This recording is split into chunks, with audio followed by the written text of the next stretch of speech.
tukyali ku nsonga za Kasumba Juma, tukyali ku nsonga za Juma, ensonga za Juma zeeyongedde obukaawu. Tetumanyi Mukama agenda kuzzabuza bibye, tetumanyi Mukama agenda kuzzabuza bibye. Baganda bange mwena abakola e Bulaaya, nsaba mumpulirize bulungi. Ebintu bineeno ebiri mu katambi kano bituufu, era nga omusango Juma gwaliko bannange tukkirize tugaane. Juma ayinza obutasimatuka, wanaaba simatuse Mukama ajja kuba amwagala nnyo era ajja kuba amuteereddeko nnyo omukono. Wabula ate tubawoninga nnyo ne tubagamba bannange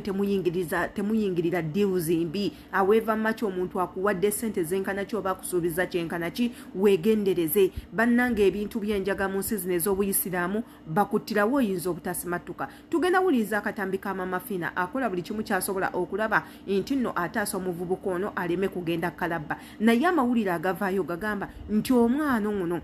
akaduukulu kaalimu kaabano abantu abaza ebikolobero ebinene era gavumenti yebeemuyina ebeemuterese.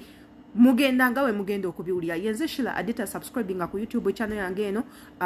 Videos zonna ze tuteeka zigenda kubanga zikutuukako bulungi nnyo kubanga oli subscriber. Ate era comments zammwe tuzaagala nnyo kubanga za makulu zitusomesa zituwabula. Ate era tuyigamu n'ebintu bingi nnyo. Tubasaba mu commenting. Wobanga oli mupya ku eno channel nawe tovaako nga to subscribinze videos zino woba ozifunamu ekyamakulu likinga ate era give us a heart nga a sign of appreciation. Katugendeko mu katambi tuwulirize omuntu akubidde Mama Fina esimu ng'amubuulira batya bwe bagenda okudiringa n'ekizibu kya Juma ono. Katugendeko mu katambi ate era tukomewo.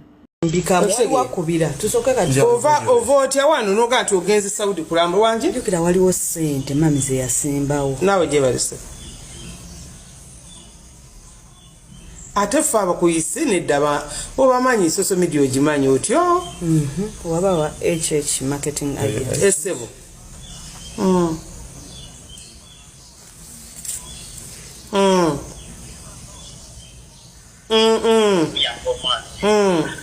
buli muntu agende Saudi Arabia either abaako sponsor oba omuntu amuinvitinze zezimu ku submissions zetukola wano ku embassy ya Saudi Arabia Uganda omukyalo yesulenga maama naawe omukyalo wabuvunaanyizibwa mu ggwanga mugende ku embassy ya Saudi wano mu Uganda mu inquiry mubuuze muntu ki eyasubmitinga Juma n'amannya ga Juma kwandika bajja bawa either omuntu eyamusponsoringa ng'ali Saudi oba yamuwa invitation okumuyita Saudi okumuyita Saudi kubanga talina bwe yandigenze nga talina sponsor. Tewali muntu agenda Saudi nga tagendedde either invitation oba nga bamuwadde sponsor ye muntu amuteeka mu sente. Nali Saudi emyaka 8 that's mbadde ngamba nnyo mu inviting omukyalo yajja kuba ali mu repose bamubbe sente nnyingi. Yes 2 ngenda kuteerako ennamba y'omwami bamuyita Abdulhakim Matovu akola ku embassy ya Saudi Jidda ajja bayambako mwami mu Uganda mwali nange mu Uganda mwendi not about money wabula kiri ku bulamu bwa muntu kuyamba naye essuubi maama saagala abeere na ddeni ku bibiri either okuzza ebyasigalirwa oba omulamu kubanga Saudi ekikwatagana n'enjaga mpulidde omwami abadde awo ng'agamba bayinza omukondezaamu la abada tekisoboka Saudi tekisoboka era omukyalo oyo asabe mu ddiini ye yenyweze ne Katonda yenyweze ku buli kimu naye kikulu tuzudde omwana mulamu oba mufu kyenjagala kyokka kyetwagala okiwudde Mama Juma so aleke kudda ku magezi g'abantu bagenda kuwa amagezi mangi naye abasinga bonna baagala byabwe noonya kimu omwana mulamu waba si mulamu yafa yattibwa wa Jidda Riyadhi Najirani bamuttira wayatuukira mu kibuga ki kuba omwana oyo ayiteekeddwa okuba nga aliko trespass ye omuntu agende Saudi abaako omukululo tamala gagenda ati nekwena okusobola ogenda ku Ministry of Labour n'okibuuza banawo omuntu bwati ne bwati yatambula n'agenda ani yamukiriyalinga mama fina kumanyi boina mu ggwanga osobola okukwestioninga ku bantu bonoga njagala kufuna ku lunaku bwerutyo omuntu bwe yatambula oyimba mukuye ku trace ya tiketi mujja kufuna ani yamukiriyalinga eyamukiriyalinga jjabba wani yamuwa omukiriyalinga then tutuke ku muntu omuto lwansonga wano Uganda bateekeddwa ebbanga aliwamu eyamudiiringira ku bintu eyamupangira ebintu ebyo n'abantu bali Saudi balina bwe bakikola tuyina okuzuula obunyi naye tunadda mbuba ne tuzuula tugende Saudi genda ate gwe tugende Saudi kuba Abasaudi bazibu nnyo bwe bajja kujja ku Juma bakulabe ng'obadde mutambuze bagambe gwe abadde sponsor we kuba nabo kyemmanyi tebatta muntu nga tebasoose kunoonyereza ekyo kyayinza okukuumirako ekirala kyenawulira ku story ya Juma waabanga emiseke ezo enjaga eyo yagenda agimize bugizi sabe Allah amusaasire kuba ekyo kintu aba yakikola akimanyi ne waanakkiriza mbu banzi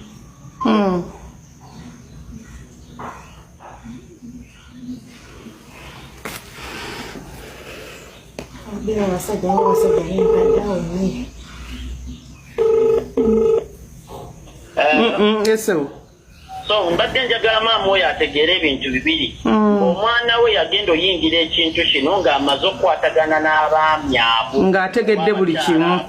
bamusomera mu ddiiru n'agenda nayo ekiri ekintu eky'obulabe ennyo yakwatibwa ku immigration ye Saudi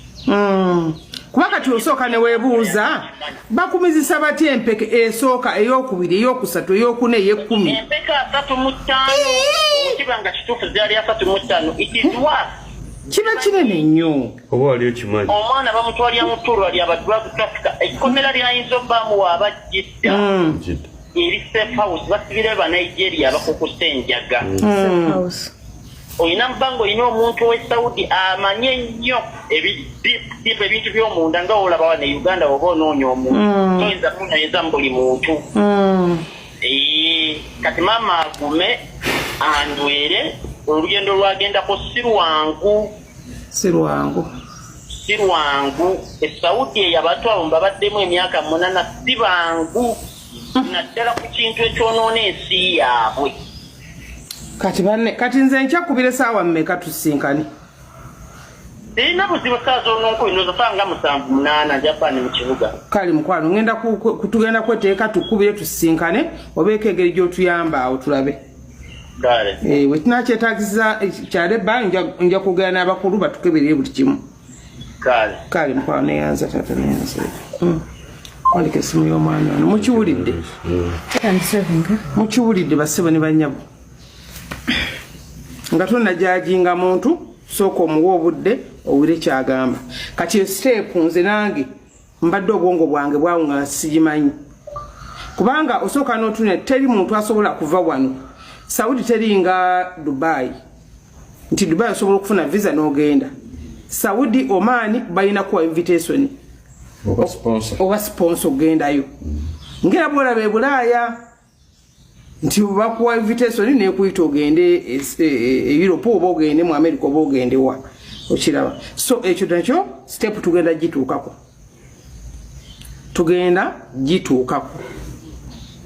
tulabire ddala ekituufu Mama Juma zikyensaba nkugumye nti ng'omwami bwagambye nti buli ekijja kirekere Katonda buli ekiba kizze nga bwe twagambye tetulina busobozi ku nfa ya muntu Mama Fina newembeera n'amaanyi agafaana gatya nti batina Mafina w'amaanyi Mafina alina emisamu Mafina alina ki naye olunaku Katonda lwagenda okunzijamu omukka sibuuka ddaala eryo tuyinza n'okuba twakaawukana wano bakugamba nti Mama Fina agenze so waliwo ekisemba nti Katonda yekka yalina ensalawo y'omuntu senga abagambye nti Juma era ekigumire olwane kuba n'abaana abalala baliwo obaweerere basome otambule nabo n'obulamu awana abawakalubiriza ng'ompita nga Mafina no munnange wano kuba kati tufuuse ba famire emu Mafina kino nno kiganye Juma bwe yandizannye 10 nga Mama Fina alikuwa